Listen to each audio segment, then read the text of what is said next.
In terms of the ramp-ups, there were kind of very specific scenarios with specific clients, and those are easing off slowly.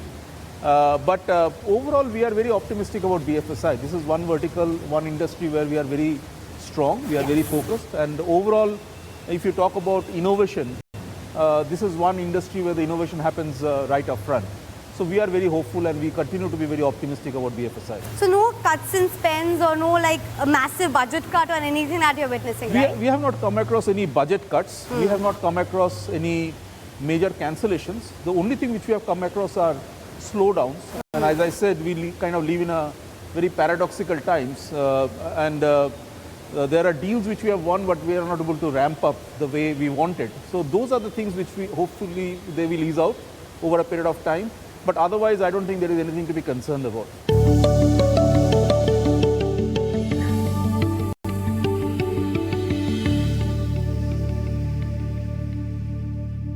So DC, that was about the BFSI vertical specifically, but then there was some worry about high tech, retail as well, that was showing signs of slowness.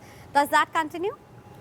Well, I think if you look at the industries in which we operate, most of the industries are doing okay. There could be cyclical things from time to time, but BFSI and high tech particularly are those industries where we are betting quite strongly.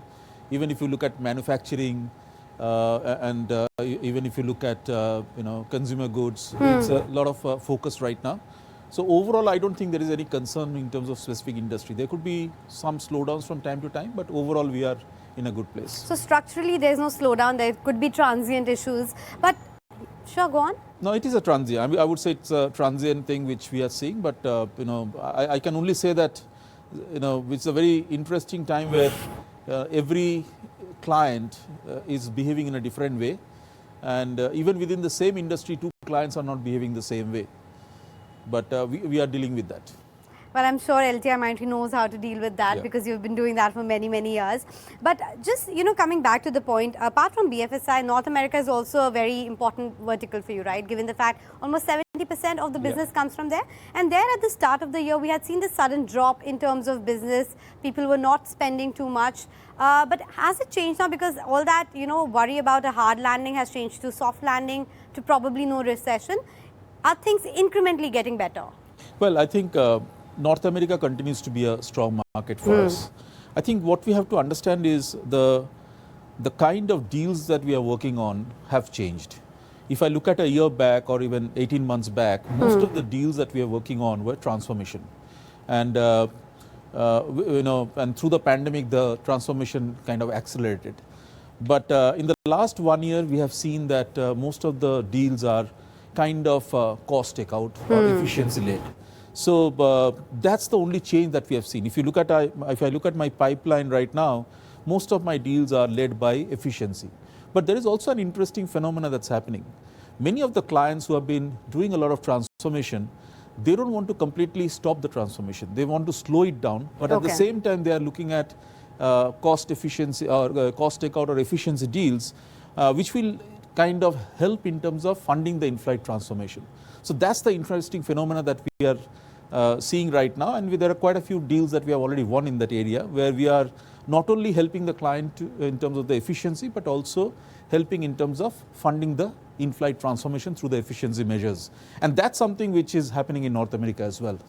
Yeah, no, that's the interesting bit that was visible in your earnings as well, because while everybody was talking about the revenue slowdown a bit, the deal win momentum was very strong, right, even in the quarter gone by. But there was also this fact that the decision making was also slowing down a bit. What's your take in terms of the deal pipeline that is there right now? Would you still say it's very robust, and the conversions as well in terms of deal wins will continue to be high?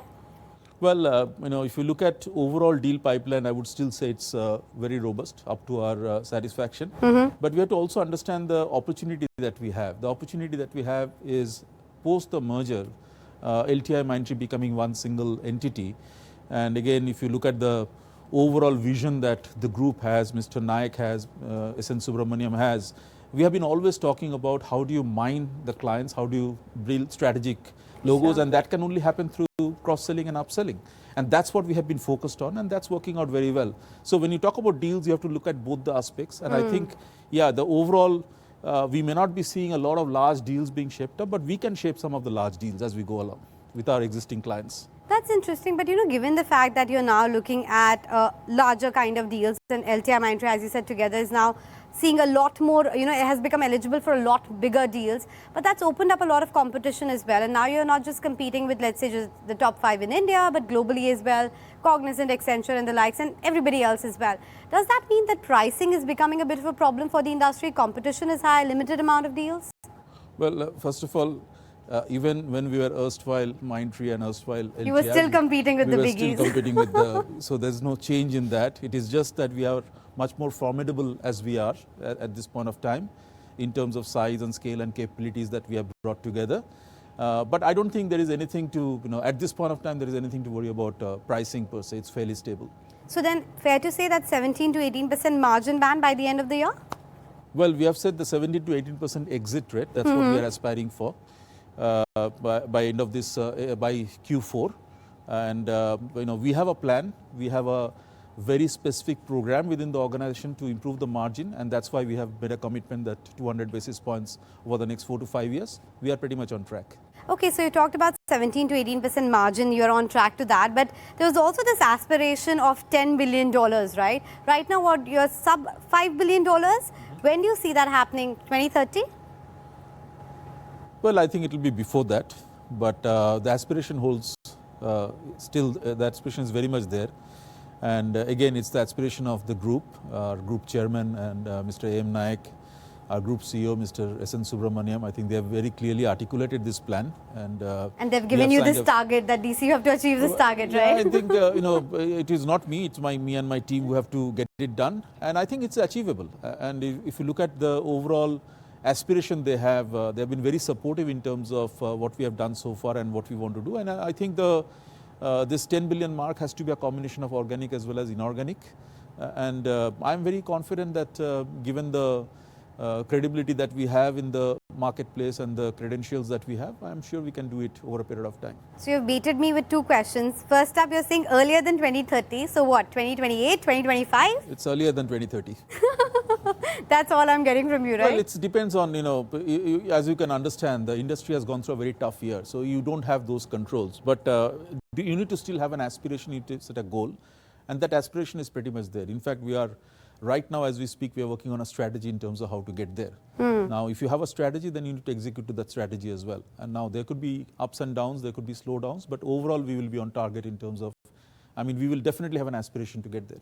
That's good to hear because, we started off this year hoping that there'll be a double-digit growth this year. That looks challenging right now, but at least in FY25, do you see that coming back, or do you think that entire era of seeing that double-digit growth is not going to happen and the industry has become mature at, let's say, 8 to 10% levels? Well, it's difficult to call out like that, but there are certain things that we aspire to. We want to remain agile and nimble. We want to definitely have a profitable growth story, and we want to have a growth which is in the industry leading quadrant. So keeping all those things in mind, if the opportunities open up, there is no reason why we cannot again go back to the double-digit growth. But we definitely want to be in the industry leading quadrant. And you said that the growth will be both organic as well as inorganic. We recently haven't heard much on the inorganic side, especially because we were going through this mega merger. Yeah. What next? Anything in the pipeline? Well, I can only say that the integration was most critical for us. True. And if you look at, we announced the merger 14th of November last year, and in a record 6 months, 7 months time, we have kind of completed the entire integration, bulk of the integration. Which was very important because we had to take the go-to-market strategy. There has to be single, LTIM1 as we call it, single set of solutions, single set of capabilities which we should take it to the go-to-market as a part of GTM strategy. Now those things have all happened. I can only say that there is a team which is working in the background all the time, looking at opportunities. And if there is a right opportunity in terms of, which will help us in terms of getting into or fulfilling some of the white spaces in terms of capabilities or geographies, we'll definitely make it happen. But anything specific you have in mind? North America, Europe, India, we are any open. Specific vertical? We are pretty much open. Okay. Just to give you an example, we are late starters in some of the industries like a healthcare, life sciences. So if there's an opportunity over there, why not? but that isn't, it is not restricted to only those two industries. We're talking about how the company will reach that vision of $10 billion, and I'm sure for that you also need the fuel, right? And the fuel is going to be the talent, which has been a bit of a problem area for the industry over the last couple of years. But do you think that entire grand resignation and great resignation wave is over and attrition has slowed down? Attrition has definitely slowed down quite significantly. But I have always believed that if you look at the next few years, the winner will be those who will get the talent strategy right. And we are spending a lot of time in terms of getting our talent strategy right. And you talked about Gen AI, for example. Correct.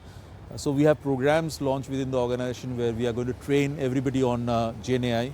Everybody means the entire talent Entire pool? population over time you need to, because there are certain things which you have to do across the board. Unless you do that, you don't get the benefits. We have already started training in batches. So we have also got a center of excellence formed. So all these things are part of your upskilling your workforce. Now that is something which is going to be very critical as we go along. So attrition we are not too worried about at this point of time, but the biggest focus is how do you retrain your workforce in the skills that are required for the future. Yeah, no, sure. But that's one of the things which has been a problem area in terms of the industry as a whole. And the reason is also said that the companies don't invest enough. Even at the starting, salary package, it continues to be very low at 3.5, 4.5 lakh levels. And that stayed like that for the last 10, 20 years for the industry. And that's why the attrition is very high at lower level. Do you think there's something that the industry needs to change as a whole? Well, I can tell you what we have been doing. We have rolled out a very clear role-based organization structure, which means that right from the day one, when you join LTIMindtree, you have a career map which is available for you. How can you rise in your career? And of course, you have to start at a certain point, that's an entry level, but if you have the right skill set, right capabilities, then you can also rise faster.